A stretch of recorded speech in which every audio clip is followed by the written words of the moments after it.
ನಿಮ್ಮ ಎಂಪಿ ಯಾರಾಗಬೇಕು? ತೇಜಸ್ವಿ ಸೂರ್ಯ ಆಗ್ಬೇಕು. ಸೌಮ್ಯ ರೆಡ್ಡಿ ಆದ್ರೆ ಬಹಳ ಒಳ್ಳೇದು ಅಂತ ಅನ್ಕೊಂಡು ಕಾಂಗ್ರೆಸ್ ಬಂದ್ರೆ ತುಂಬಾ ಸಂತೋಷ. ಕಾಂಗ್ರೆಸ್ ಅಲ್ಲಿ ಬಿಜೆಪಿ ಟಕ್ಕರ್ ಕೊಡೋದ ಕ್ಯಾಂಡಿಡೇಟ್ ಇಲ್ಲ.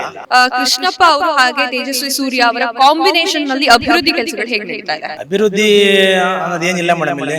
ತೇಜಸ್ವಿ ಸೂರ್ಯ ಅವರು ಈ ಏರಿಯಾದಲ್ಲಿ ಅವರು ಅಷ್ಟೊಂದು ಯಾವುದೇ ರೀತಿ ಕೆಲಸ ಕಾರ್ಯಗಳಲ್ಲಿ ಮಾಡಿಲ್ಲ. ಪಕ್ಷ ಯಾವ್ದಾನ ಆಗಿರ್ಲಿ, ಕೃಷ್ಣಪ್ಪ ಅವರೇ ಆಗಿರ್ಲಿ, ಕಾಂಗ್ರೆಸ್ ಆಗಿರ್ಲಿ, ಬಿಜೆಪಿ ಆಗಿರ್ಲಿ, ಜನಕ್ಕೆ ಒಳ್ಳೇದಾಗಬೇಕು, ಅದು ನಮ್ಮ ಉದ್ದೇಶ. ಪ್ರಧಾನ ಮಂತ್ರಿ ಯಾರಾಗಬೇಕು? ಮೋದಿ ಅಂತ ನಮ್ಗೆ ಬೇಕು ಮೇಡಮ್. ಮೋದಿ ಅವರು ಆಗಾಗ ಇಷ್ಟ ಇಲ್ಲ, ತುಂಬಾ ಸುಳ್ಳು ಹೇಳ್ತಾರೆ. ಬಟ್ ಜನಕ್ಕೆ ಇವಾಗ ಅರ್ಥ ಆಗಿದೆ, ಯಾವುದೇ ಗ್ಯಾರಂಟಿ ತಗೊಂಡ್ರು ಅದು ನಮ್ದೇ ಲಾಸ್. ಎಲ್ಲರೂ ಸುಳ್ಳು ಹೇಳ್ತಾರೆ. ಅನುಕೂಲ ಆಗಿರೋರಿಗೆ ಅನುಕೂಲ ಆಗಿಲ್ಲ ಅಂತಾರೆ. ರಾಹುಲ್ ಗಾಂಧಿ ಅವರಿಗೆ ಇನ್ನ ಮೆಚುರಿಟಿ ಇಲ್ಲ ಅನ್ಸುತ್ತೆ.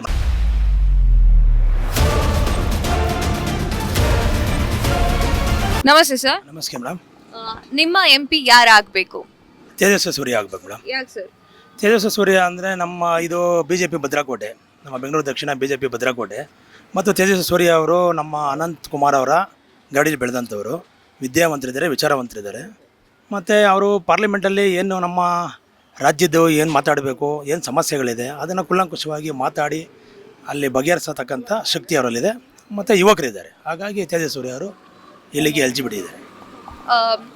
ಹಿಂದೆ 2 ಸಲನೂ ಅವ್ರು ಗೆದ್ದಿದ್ರು. ಸೊ ತೇಜಸ್ವಿ ಸೂರ್ಯ ಅವರ ಯಾವೊಂದು ಕೆಲಸ ನಿಮ್ಗೆ ಅಷ್ಟು ಖುಷಿಯನ್ನ ತಂದಿದೆ?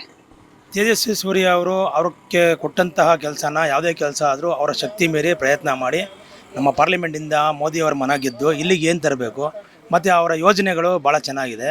ಮತ್ತು ಭಾಳ ಆರಾಮಾಗಿ ನಮ್ಮ ಜನಸಾಮಾನ್ಯರಿಗೆ ಸಿಕ್ಕಂಥ ವ್ಯಕ್ತಿ ಅವರು.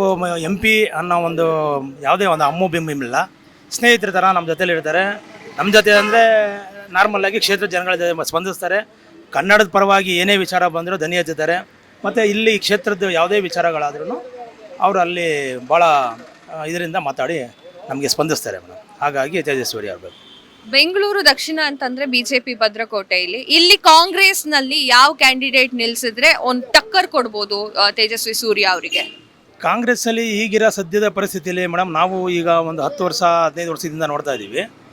ಇಲ್ಲಿ ಈಗಿನ ಸದ್ಯದ ಪರಿಸ್ಥಿತಿಯಲ್ಲಿ ಬಿಜೆಪಿಗೆ ಟಕ್ಕರ್ ಕೊಡೋಂಥ ಕ್ಯಾಂಡಿಡೇಟೇ ಇಲ್ಲ. ಈಗ ಸಿದ್ದರಾಮಯ್ಯ ಅವರ ಒಂದು 5 ಗ್ಯಾರಂಟಿಯಿಂದ ಈ ಸಲ ಇಲ್ಲಿ ಕಾಂಗ್ರೆಸ್ಸು ಗೆದ್ದಿದೆ. MLA ಕೃಷ್ಣಪ್ಪ ಅವರು ಈಗ 3 ಸಲ ಗೆದ್ದಿದ್ದಾರೆ. ಅದು ಅವರ ಸ್ವಂತ ವರ್ಚಸ್ಸು ಮತ್ತು ಈ ಗ್ಯಾರಂಟಿಯಿಂದ ಏನೋ ನಡ್ಕೊಂಡು ಹೋಗ್ತದೆ. ಬಟ್ ಇಲ್ಲಿ MP ಗೆ ಯಾವಾಗೂ ಕಾಂಗ್ರೆಸ್ಸಲ್ಲಿ ಯಾರೂ ಸ್ಟ್ಯಾಂಡರ್ಡ್ ಕ್ಯಾಂಡಿಡೇಟ್ ಇಲ್ಲ ಮೇಡಮ್. ಇಲ್ಲಿ ಅಂದ್ರೆ ಬಿಜೆಪಿ ಭದ್ರಕೋಟೆಯಲ್ಲಿ ಬಿಜೆಪಿನೇ ಫಿಕ್ಸು ಅಂತ ಹೇಳ್ತಿದ್ದೀರಾ? 100% ಮೇಡಮ್, 100%. ಸರ್, ಇನ್ನೊಂದು ವಿಚಾರ ಏನು ಅಂತಂದ್ರೆ, ಈ ಕಾಂಗ್ರೆಸ್ನಲ್ಲಿ ಟಿಕೆಟ್ ಅಂತ ಬಂದ್ರೆ, ಅಭ್ಯರ್ಥಿಗಳು ಅಂತ ಬಂದ್ರೆ 2 ಹೆಸರು ಕೇಳಿ ಬರ್ತಾ ಇದೆ. ಒಂದು ಸೌಮ್ಯ ರೆಡ್ಡಿ ಅವರು, ಇನ್ನೊಂದು ನಿಖೇತ್ ರಾಜ್ ಮೌರ್ಯ ಅವರು. ಸೊ ಇವರಿಬ್ಬರಲ್ಲಿ ಯಾರಿಗೆ ಟಿಕೆಟ್ ಕೊಡಬಹುದು ಮೇಡಮ್? ಕಾಂಗ್ರೆಸ್ಸಲ್ಲಿ ಯಾರಿಗಾನ ಟಿಕೆಟ್ ಕೊಡ್ಬೋದು, ಅವ್ರದ್ದು ಸ್ವ ಇಚ್ಛೆ ಅದು. ಬಟ್ ಯಾರೇ ಬಂದ್ರೂ ಇಲ್ಲಿ BJP ಮುಂದೆ ಅವ್ರದ್ದೆಲ್ಲ ಏನು ಕ್ಯಾಂಡಿಡೇಟ್ ಆಗಬೇಕು, ಒಂದು ಅದು ರಾಷ್ಟ್ರೀಯ ಪಕ್ಷ ಇರೋದ್ರಿಂದ ಕ್ಯಾಂಡಿಡೇಟ್ ಆಗಲೇಬೇಕು. ಹಾಗಾಗಿ ಅವರು ಒಬ್ಬ ಕ್ಯಾಂಡಿಡೇಟ್ ಆಗ್ತಾರೆ. ಬಟ್ ಗೆಲುವು ಭಾಳ ಕಷ್ಟ ಮೇಡಮ್ ಇಲ್ಲಿ. ಸರ್, ಇಲ್ಲಿನ MLA ಬಂದ್ಬಿಟ್ಟು ಕೃಷ್ಣಪ್ಪ ಅವರು ಕಾಂಗ್ರೆಸ್ ಅವರು. ಕೃಷ್ಣಪ್ಪ ಅವರು ಹಾಗೆ ತೇಜಸ್ವಿ ಸೂರ್ಯ ಅವರ ಕಾಂಬಿನೇಷನ್ ನಲ್ಲಿ ಅಭಿವೃದ್ಧಿ ಕೆಲಸಗಳು ಹೇಗೆ ನಡೀತಾ ಇದೆ? ಅಭಿವೃದ್ಧಿ ಅನ್ನೋದೇನಿಲ್ಲ ಮೇಡಮ್ ಇಲ್ಲಿ. ಕಾಂಗ್ರೆಸ್ ಅವರು ಈಗ ಕೃಷ್ಣಪ್ಪ ಅವರು 3 ಬಾರಿ ಗೆದ್ದಿದ್ದಾರೆ, 4ನೇ ಬಾರಿ ಈಗಲೂ ಅವರೇ ರನ್ನಿಂಗಲ್ಲಿದ್ದಾರೆ. ತಕ್ಕ ಮಟ್ಟಿಗೆ ಕೆಲಸ ಆಗಿದೆ. 100ಕ್ಕೆ 100 ಕೆಲಸ ಆಗಿರೋ ಮಟ್ಟ ಇಲ್ಲ ಇಲ್ಲಿ. ಯಾಕಂದರೆ ರಸ್ತೆಗಳು, ನೀರಿನ ಸಮಸ್ಯೆ ಎಲ್ಲ ಹಾಗೆ ಜೀವಂತವಾಗಿ ಇದೆ. ನಾವು ಇಲ್ಲೇ ಹುಟ್ಟಿ ಇಲ್ಲೇ ಬೆಳೆದಿರೋದು. ಬಟ್ ಆ ಥರ ತುಂಬ ಕಳಪೆ ಕಾಮಗಾರಿಗಳು ನಾವು ಇಲ್ಲೆಲ್ಲ ಒಳಗಡೆ ಹೋದರೆ ನಿಮಗೆ ನೀರಿನ ಸಮಸ್ಯೆ ಮತ್ತು ರಸ್ತೆಗಳು, ಒಳಚರಂಡಿ ಸಮಸ್ಯೆಗಳು ಕಾಣ್ತದೆ. ಬಟ್ ಅದೆಲ್ಲ ಸುಧಾರಣೆ ಮಾಡಲಿ. ಯಾರನ್ನ ಪಕ್ಷ ಯಾವುದನ್ನ ಆಗಿರಲಿ, ಕೃಷ್ಣಪ್ಪ ಅವರೇ ಆಗಿರಲಿ, ಕಾಂಗ್ರೆಸ್ ಆಗಿರಲಿ, BJP ಆಗಿರಲಿ, ಜನಕ್ಕೆ ಒಳ್ಳೇದಾಗಬೇಕು, ಅದು ನಮ್ಮ ಉದ್ದೇಶ. ಈಗ ಸದ್ಯದ ಪರಿಸ್ಥಿತಿಯಲ್ಲಿ MLA ಆಗೋಗ್ಬಿಟ್ಟಿದೆ. ಅಸೆಂಬ್ಲಿ ಎಲೆಕ್ಷನ್ ಆಗಿರೋದ್ರಿಂದ ಈಗ ನಾವು MP ನಾವು BJP ನಮ್ಮ ತೇಜಸ್ವಿ ಸೂರ್ಯ ಅವ್ರನ್ನೇ ಆಯ್ಕೆ ಮಾಡ್ತೀವಿ. ಮತ್ತೆ ಸರ್, ಪ್ರಧಾನ ಮಂತ್ರಿ ಯಾರಾಗಬೇಕು ನಿಮಗೆ? ಪ್ರಧಾನ ಮಂತ್ರಿ ಅನ್ನೋ ಪ್ರಶ್ನೆಗೆ ಮೇಡಮ್, ಇಲ್ಲಿ ಹಿಂದೂ ಮುಸ್ಲಿಂ ಅಂತ ಈಗ ಜನಗಳೆಲ್ಲ ಮನಸ್ಸಲ್ಲಿ ಏನಿದ್ದಾರೆ, ಪ್ರಧಾನ ಮಂತ್ರಿ ಅಂದರೆ ಮುಸ್ಲಿಂ ವಿರೋಧಿ, ಅದೆಲ್ಲ ಯಾವುದೂ ಇಲ್ಲ ಮೇಡಮ್. ಎಷ್ಟೋ ಜನ ನಮ್ಮ ಸಂವಿಧಾನದ ಅಡಿಯಲ್ಲಿ ಮುಸಲ್ಮಾನರು ಹೆಂಗೆ ಬದುಕಬೇಕು ಮತ್ತು ಮೋದಿಯವರು ಏನು ಕೊಡುಗೆ ಕೊಡಬೇಕು ಎಲ್ಲರಿಗೂ ಸೇರಿಕೊಟ್ಟಿದ್ದಾರೆ. ಈಗ ಕಾಶ್ಮೀರ 370 ಆರ್ಟಿಕಲಲ್ಲಿ ಒಂದು ರಕ್ತಪಾತ ಇಲ್ಲದೆ, ಒಂದು ಮಗುಗೆ ಒಂದು ತೊಂದರೆ ಇಲ್ದಂಗೆ ನಮ್ಮ ಕಾಶ್ಮೀರನ ನಮ್ಮ ತಾಯಿನ ನಮ್ಮ ಮನೆಗೆ ಕರ್ಕೊಂಡ್ಬಿಟ್ಟಿದ್ದಾರೆ. ಮತ್ತು ಇವತ್ತು ರಾಮ ಮಂದಿರ ಆಗಿರಲಿ, ಮತ್ತು ಡಿಮಾನಿಟೇಷನ್ ಆಗಲಿ, ಯಾವುದೇ ಒಂದು ರೀತಿ ಯಾರಿಗೂ ತೊಂದರೆ ಆಗ್ದಂಗೆ ದೇಶದ ಒಬ್ಬ ಸಂವಿಧಾನದಲ್ಲಿ ಒಬ್ಬ ತಂದೆ ಮನೆ ಹೆಂಗೆ ನಡ್ಸ್ಕೊಂಡು ಹೋಗ್ಬೇಕು ಆ ರೀತಿ ನಡ್ಸ್ಕೊಂಡು ಹೋಗ್ತಾ ಇದ್ದಾರೆ. ಇಲ್ಲಿ ನಮ್ಮ ಪಕ್ಷ ಇವರು ಏನು ಮಾಡ್ತಾರೆ, ವಿರೋಧ ಪಕ್ಷದವರು ಈ ಮುಸಲ್ಮಾನರನ್ನ ಎತ್ಕಟ್ಟೋದು, ಮೋದಿಯವ್ರನ್ನ ಇವತ್ತು ಎಷ್ಟು ಅವ್ರ ಬಗ್ಗೆ ಟೀಕೆ ಮಾಡಿದ್ರು ಅಷ್ಟು ಅವರಿಗೆ ಜನಮನ್ನಣೆ ಸಿಕ್ಕಿದೆ. ಇವತ್ತು ನಮ್ಮ ರಾಷ್ಟ್ರದ, ರಾಜ್ಯದ ಮತ್ತು ದೇಶದಲ್ಲಿ ನಂಬರ್ 1 ಇದ್ದಾರೆ ಮೋದಿ. ಮೋದಿ ಅಂತವ್ರು ನಮಗೆ ಬೇಕು ಮೇಡಮ್.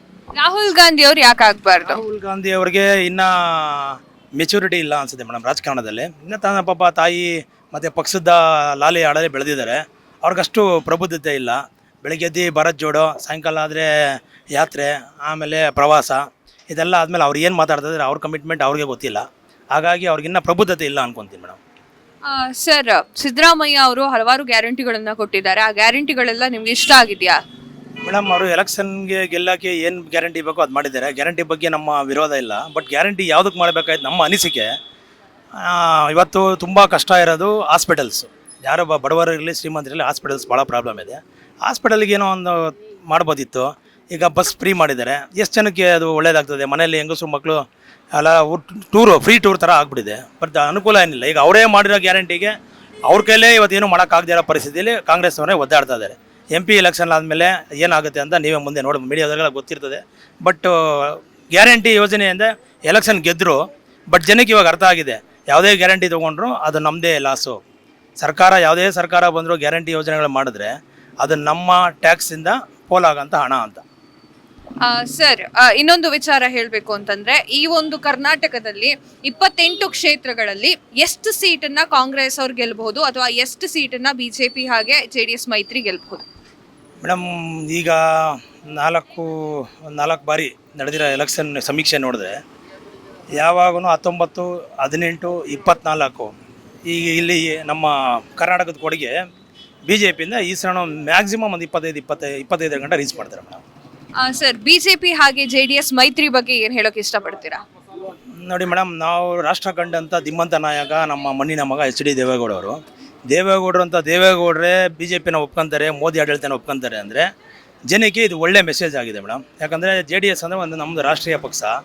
ಈಗ ದೇವೇಗೌಡರಿಗೆ ಇರ್ತಕ್ಕಂಥ ಕಾಳಜಿ ಇವತ್ತು ಅವರು BJP ಬೆಂಬಲಿಸ್ತಾ ಇದ್ದಾರೆ ಅಂದರೆ ಇವತ್ತು ನಮ್ಮ ಕರ್ನಾಟಕ ಒಳ್ಳೆ ದಿಕ್ಕಿನಲ್ಲಿ ಹೋಗ್ತಾ ಇದೆ ಅಂತ ನಮ್ಮ ಅಭಿಪ್ರಾಯ. ಸರ್, ನಮಸ್ತೆ ಸರ್. ನಮಸ್ಕಾರಮ್ಮ. ನಮಸ್ಕಾರ.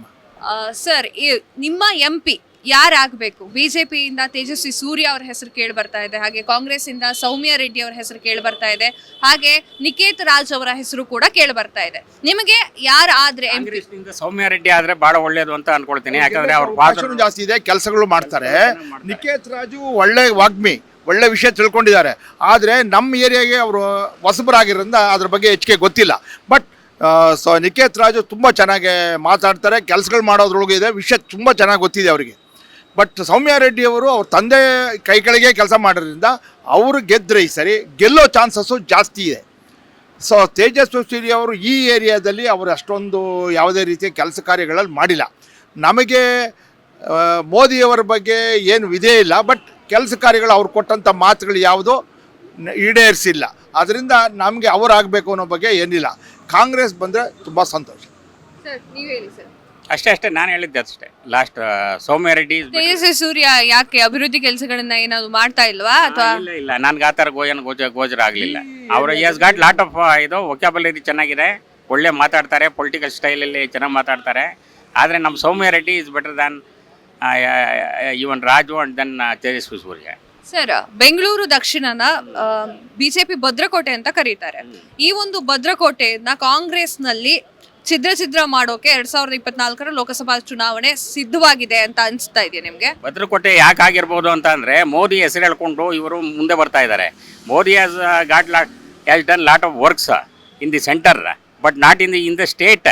ಅವ್ರ ಹೆಸರು ಹೇಳ್ಕೊಂಡು ಇವರೆಲ್ಲ ಮಾಡ್ತಾ ಇದ್ದಾರೆ. ಬಟ್ ಅಷ್ಟು ಏನು ಕೆಲಸ ಕೇಳಬೇಕು, ಇವರು ಕೆಲಸ ಮಾಡಿ ಕೇಳ್ತಾ ಇಲ್ಲ, ಬರೀ ಮೋದಿ ಹೆಸರನ್ನ ಕೇಳ್ತಾರೆ.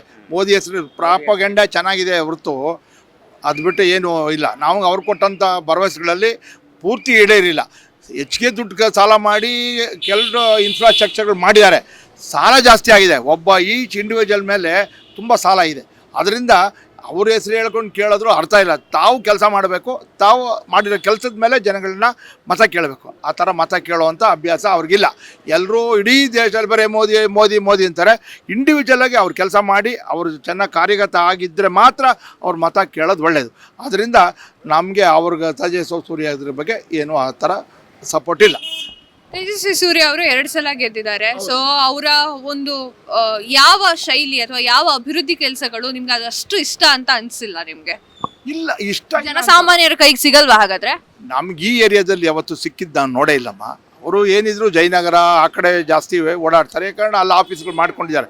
ಇಲ್ಲಿ ವಿಜಯನಗರದ ಅಲ್ಲ, ಅವ್ರದ್ದು ಯಾವುದೇ ರೀತಿಯ ಸಂಘಟನೆ ಇಲ್ಲ. ಅವರು BJP ಅವರು MLAಗಳಾಗಿದ್ದರು ಮೊದಲು, ಆದ್ದರಿಂದ ಅವ್ರಿಗೆ ಸ್ವಲ್ಪ ಫೇಮಸ್. ಸೋಮಣ್ಣ ಅವರು ಇದ್ರು ಮೊದಲು, ಈಗ ಅವರಿಲ್ಲ. ಇಲ್ಲಿರೋ ಕಾಂಗ್ರೆಸ್, ಗೋವಿಂದರಾಜ್ ನಗರನೂ ವಿಜಯನಗರ ಕಾಂಗ್ರೆಸ್ ಇದೆ. ಅದರಿಂದ ಅವ್ರದ್ದು ಏನು ಅಷ್ಟೇ ಕೆಲಸ ನಾವು ಕಂಡು ಬರಲ್ಲ. ಸರ್, MLA ಅವರು ಕೃಷ್ಣಪ್ಪ ಅವರಿದ್ದಾರೆ, ಅವರು ಕಾಂಗ್ರೆಸ್ ಅವರು.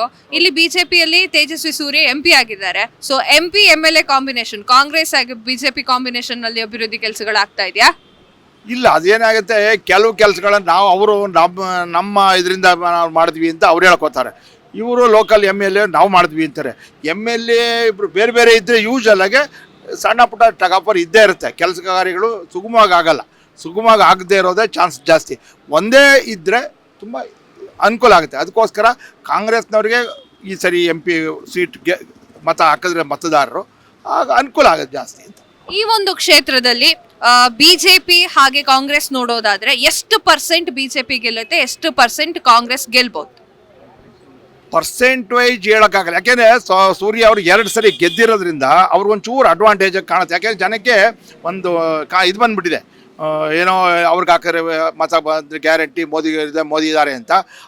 ಈ ಸರಿ ಮಾತ್ರ ಆ ಥರ ಚಾನ್ಸಸ್ ಇಲ್ಲ. ಇಬ್ರಿಗೂ ಈಕ್ವಲ್ ಆಗಿದೆ ಚಾನ್ಸ್, ಇಬ್ಬರಿಗೂ ಈಕ್ವಲ್ ಆಗಿದೆ. ಅವರು 2 ಸರಿ ಗೆದ್ದಿದ್ದಾರೆ. ಇವರು ಹೊಸಬರು. ಕಾಂಗ್ರೆಸ್ ಭದ್ರಕೋಟೆ ಅಲ್ಲ ಅಂತ ಹೇಳ್ತೀರಿ, BJP ಭದ್ರಕೋಟೆನೇ. ಆದರೆ ಮತ ಬಂದರೆ 40, 42, 43, 20 ಬೇರೆ ಹೋಗುತ್ತೆ. ಸರ್, ಮುಂದಿನ ಪ್ರಧಾನಿ ಯಾರಾಗಬೇಕು ನಿಮ್ಮ ಪ್ರಕಾರ? ಈಗೇನು ಟ್ರೆಂಡ್ ಹೇಳಿದ್ರಲ್ಲ, ಮೋದಿ ಅಂತಾನೆ ಇರೋದ್ರ, ಅದೇ ನಿಮಗೆ ಅನ್ಸುತ್ತೆ? ನಮಗೆ ಮೋದಿ ಅವರು ಆಗಕ್ಕೆ ಇಷ್ಟ ಇಲ್ಲ. ಮುಂದಿನ ಪ್ರಧಾನಿ ಮೋದಿನೇ ಆಗಬೇಕು. ಬಟ್ ಸ್ಟೇಟಲ್ಲಿ ಕಾಂಗ್ರೆಸ್ನಲ್ಲಿ ಬರಬೇಕು. ನಮಗೆ ಮೋದಿ ಅವ್ರಿಗೆ ಇಷ್ಟ ಇಲ್ಲಮ್ಮ. ನಮಗೆ ಯಾಕೆ ಇಷ್ಟ ಇಲ್ಲ ಅಂದರೆ ಅವರು ತುಂಬ ಸುಳ್ಳು ಹೇಳ್ತಾರೆ. ಅವ್ರು ಹೇಳೋದು ಒಂದು, ಮಾಡೋದು ಒಂದು. ಆದ್ದರಿಂದ ಅವ್ರ ಬಗ್ಗೆ ಆ ರೀತಿ ನಂಬಿಕೆ ಇಲ್ಲ. ಹಾಗಾದ್ರೆ ಅವ್ರು ಬಿಟ್ಟು ಮತ್ತೆ ಯಾರು ಆಗ್ಬೇಕು ಪ್ರಧಾನಿ? ಬೇರೆ ಆಗಕ್ಕೆ ಬೇರೆ ಎಲ್ಲ ಇಂಡಿಯಾ ಕೂಟ ಮಾಡ್ಕೊಂಡಿದ್ದಾರೆ. ಆದ್ರೆ ಗೆಲ್ಲಲ್ವಾ ಅನ್ನೋದು ಗೊತ್ತಿಲ್ಲ. ಬಟ್ ಅವ್ರು ಬಿಟ್ಟು ಬೇರೆ ಯಾರು ಬೇಕಾದ್ರೆ ಒಬ್ಬರು ಎಮರ್ಜ್ ಆಗಿ ಆಗ್ತಾರೆ. ರಾಹುಲ್ ಗಾಂಧಿ, ಮಲ್ಲಿಕಾರ್ಜುನ್ ಖರ್ಗೆ ಅಲ್ಲ, ಯಾರು ಬೇಕು? ಮಲ್ಲಿಕಾರ್ಜುನ್ ಖರ್ಗೆನೇ ಆಗ್ಬೋದು. ಮಲ್ಲಿಕಾರ್ಜುನ್ಗೆ ಯೋಗ ಇದೆ, ಅಧಿಕಾರ ಇದೆ, ಭಾಷೆ ಇದೆ, ಮಾಡೋವಂಥ ಮುತ್ಸದ್ದಿ ಇದೆ, ವಯಸ್ಸಿನಲ್ಲಿ ತುಂಬ ಹಿರಿಯರಿದ್ದಾರೆ. ಮಲ್ಲಿಕಾರ್ಜುನ ಖರ್ಗೆ ಅವ್ರಿಗೆ ಆಗಕ್ಕೆ ಅವಕಾಶ ಜಾಸ್ತಿ ಇದೆ. ಅವ್ರಿಗೆ ಗೆದ್ರೆ INDI ಮೈತ್ರಿಕೂಟ ಅಥವಾ ಒಂದು ಒಕ್ಕೂಟ ಇದೆಯಲ್ಲ, INDI ಒಕ್ಕೂಟದಿಂದ ಹಲವಾರು ಪ್ರಬಲ ನಾಯಕರು BJPಗೆ ಹೋಗಿ ಸೇರ್ಕೊಳ್ತಾ ಇದ್ದಾರೆ. ಈ ಒಂದು ಕಾರಣಕ್ಕೋಸ್ಕರ ಕಾಂಗ್ರೆಸ್ ಗೆಲ್ಲೋಕೆ ಸಾಧ್ಯನಾ ಅಂತ ಪ್ರಶ್ನೆ ಮಾಡ್ತಾ ಇದ್ದಾರೆ. ನಿಜಕ್ಕೂ ಹೌದು ಅನ್ಸುತ್ತೆ ನನಗೆ? ಅಲ್ಲ, ಯಾಕೆ ಸೇರ್ಕೋತಾ ಇದ್ದಾನೆ? ಮನುಷ್ಯನಿಗೆ ಆಸೆಗಳಾಗಿಬಿಟ್ಟಿದೆ. ಅಧಿಕಾರಕ್ಕೆ ಬೇಕಾಗಿರೋದ್ರಿಂದ ಗೆಲ್ಲೋ ಕುದುರೆ ಕಡೆ ಓಡೋ ಜಾಸ್ತಿ ಅಭ್ಯಾಸ ಇದೆ. ಅದಕ್ಕೋಸ್ಕರ ಓಡೋ ಕಡೆ ಬಟ್ ನಮ್ಗೆ ಗೊತ್ತಿರೋ ಇನ್ಫಾರ್ಮೇಷನ್ ಪ್ರಕಾರ ಎದುರಿಸ್ತಾರೆ, ಹೋಗ್ತಾರೆ. ಇವತ್ತು ಇಲ್ಲಿ ಕೆಟ್ಟವರು ಒಂದವ್ರು ನಾಳೆ ಬೆಳಿಗ್ಗೆ ಅವ್ರು ಒಳ್ಳೆಯರಾಗಿಬಿಟ್ಟಿರ್ತಾರೆ. ಒಂದೇ ದಿನದಲ್ಲೇ ಒಳ್ಳೆಯರಾಗಿಬಿಡ್ತಾರೆ. ಹೆಂಗೆ ಅನ್ನೋದಕ್ಕೆ ಜನಸಾಮಾನ್ಯರಿಗೆ ಗೊತ್ತದು. ಯಾಕೆ ಹಿಂದಿನ ದಿನ ನಾವು ಅವರನ್ನು ಕೆಟ್ಟವರು, ಇವರು ಕಳ್ಳರು, ಭ್ರಷ್ಟರು ಅಂತಾರೆ. ಮಾರ್ಜಿನ ಆ ಪಕ್ಷಕ್ಕೆ ಸೇರ್ಕೊಂಡ ತಕ್ಷಣ ಅವರೆಲ್ಲ ತುಂಬ ಒಳ್ಳೆಯವರು ಅಂತಾರೆ. ಇದಕ್ಕೆ ಉತ್ತರ ನಾವು ಹೇಳೋದು ಬೇಕಿಲ್ಲ, ನಿಮ್ಗೆ ಗೊತ್ತಿರುತ್ತೆ ಯಾಕೆ ಆ ಥರ ಆಗುತ್ತೆ ಅನ್ನೋದು. ಹಾಗಾಗಿ ಅವ್ರಗಡೆ ಒಲವು ಜಾಸ್ತಿ ಆಗ್ತಾ ಇದೆ. ಇಲ್ಲಿಂದ ಬಿಟ್ಟು ಅಲ್ಲಿ ಹೋಗ್ತಾರೆ. ಅಧಿಕಾರ ಒಂದು ಹೆದರಿಕೆಯಿಂದ ಹೋಗಿ ಅಲ್ಲಿ ಸೇರ್ಕೋತಾ ಇದ್ದಾರೆ, ಅಧಿಕಾರಕ್ಕೋಸ್ಕರ ಸೇರ್ಕೋತಾ ಇದ್ದಾರೆ. ಒಂದು ಪಕ್ಷದಿಂದ ಇನ್ನೊಂದು ಪಕ್ಷಕ್ಕೆ ಅಥವಾ ಇನ್ನೊಂದು ಪಕ್ಷದಿಂದ ಇನ್ನೊಂದು ಪಕ್ಷಕ್ಕೆ ಹಾರ್ತಾ ಇದ್ದವ್ರಿಗೆ ಏನು ಹೇಳೋಕೆ ಇಷ್ಟಪಡ್ತೀರಿ? ಖಂಡಿತ ಅವ್ರಿಗೆ ಮತ ಹಾಕಬಾರ್ದು. ನಿಜವಾಗೂ ಒಬ್ಬ ಮತದಾರ ಯೋಚನೆ ಮಾಡಬೇಕು. ಅವ್ರಿಗೆ ಯಾವುದೇ ಪಕ್ಷ ಕೈ ಬಿಟ್ಟು ಅಲ್ಲೋಗಿ ಸೇರ್ಕೊಳ್ಳೋದ್ರಿಂದ ಮತದಾರರಿಗೆ ನಂಬಿಕೆಯನ್ನು ಕೆಡಿಸ್ಕೊಳ್ತಾರೆ. ಅದಕ್ಕೋಸ್ಕರ ಅಂಥವ್ರಿಗೆ ಮನ್ನಣೆ ಕೊಡಬಾರ್ದು, ಮತ ಹಾಕಬಾರ್ದು.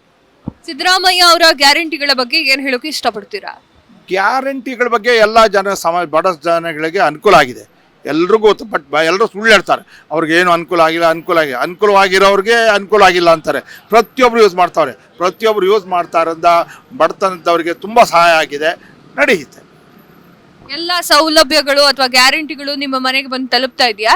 ನನಗೇನು ತಲುಪ್ತಾ ಇದೆಯೋ ಅದು ತಲುಪ್ತಾ ಇದೆ. ಬೇರೆ ಎಲ್ಲದಕ್ಕೂ ನಾನು ಎಲಿಜಿಬಿಲಿಟಿ ಇಲ್ಲ. ನಾನು ಸರ್ಕಾರಿ ರಿಟೈರ್ಡ್ ನೌಕರ ಆಗಿರೋದು. ಎಲ್ಲ ಗ್ಯಾರಂಟಿಗಳು ನನಗೆ ಸಿಗಲ್ಲ. ಈ ಬಸ್ಸಲ್ಲಿ ಹೋದರೆ ನಮ್ಮ ಮನೆಯವರು ಹೋಗ್ತಾರೆ. ಎಲೆಕ್ಟ್ರಿಸಿಟಿ ನಾನು ಒಂದು ಕಡಿಮೆ ಯೂಸ್ ಮಾಡೋದು ನನಗೆ ಬರ್ತಾ ಇದೆ. ಇನ್ನು ಮಿಕ್ಕಿದ ಯಾವುದು ನಾನು ಎಲಿಜಿಬಿಲಿಟಿನೇ ಇಲ್ಲ. ಎಲಿಜಿಬಿಲಿಟಿ ಇಲ್ದೇ ಇಲ್ಲ. ಬಟ್ ಬಡವರಿಗೆ ತುಂಬ ಸಹಾಯ ಆಗಿದೆ, ಆ ಅನುಕೂಲಗಳು ತುಂಬ ಅನುಕೂಲ ಆಗಿದೆ. ಬಟ್ ಇವರು ಪ್ರಾಪಗಂಡ ಮಾಡ್ತಾರೆ, ಏನು ತಲುಪಿಲ್ಲ. ನೀವು ಇದನ್ನ ಪ್ರಶ್ನೆ ಬಡವರಿಗೆ ಕೇಳಬೇಕು. ಇಂದಿರಾ ಕ್ಯಾಂಟೀನ್ ಬಾಗಿಲಲ್ಲಿ ನಿಂತ್ಕೊಂಡು ನೋಡಿ, ಅಲ್ಲಿರೋದು ಅನುಕೂಲ ಆಗುತ್ತೆ. ಬಟ್ ಸುಳ್ಳು ಹೇಳ್ತಾರೆ ಇವರು. ಯಾರು ಇದು ಮಾಡಲ್ಲ, ಚೆನ್ನಾಗಿಲ್ಲ, ಅದಿಲ್ಲ, ಎಲ್ಲ ಸುಳ್ಳು. ಈಗ ಇರುವಂತಹ ಹಾಲಿ MP ಅವರಿಗೆ ಎಷ್ಟು ಮಾರ್ಕ್ಸ್ ಅನ್ನ ಕೊಡೋಕೆ ಇಷ್ಟಪಡ್ತೀರಾ 100ಗೆ? ಒಂದು 28% ಕೊಡ್ಬೋದಮ್ಮ, ಅಷ್ಟೇ ಕೊಡೋಕ್ಕೆ ಸಾಧ್ಯ. 28%.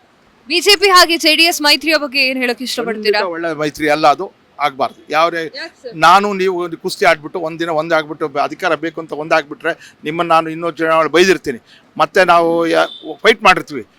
ಅಷ್ಟೆಲ್ಲ ಇದ್ದು ಅವ್ರದ್ದೇ ತತ್ವ ಬೇರೆ, ಇವ್ರದ್ದೇ ತತ್ವ ಬೇರೆ, ಎರಡು ಸಿದ್ಧಾಂತಗಳು ಬೇರೆ. BJP ಒಂದು ತತ್ವ ಸಿದ್ಧಾಂತದ ಮೇಲೆ ಇದೆ, JDS ಒಂದು ತತ್ವ ಸಿದ್ಧಾಂತದ ಮೇಲೆ ಇದೆ. ಎರಡು ಹೊಂದಾಣಿಕೆ ಆಗದೇ ಇರೋವಂಥ ಪಕ್ಷ.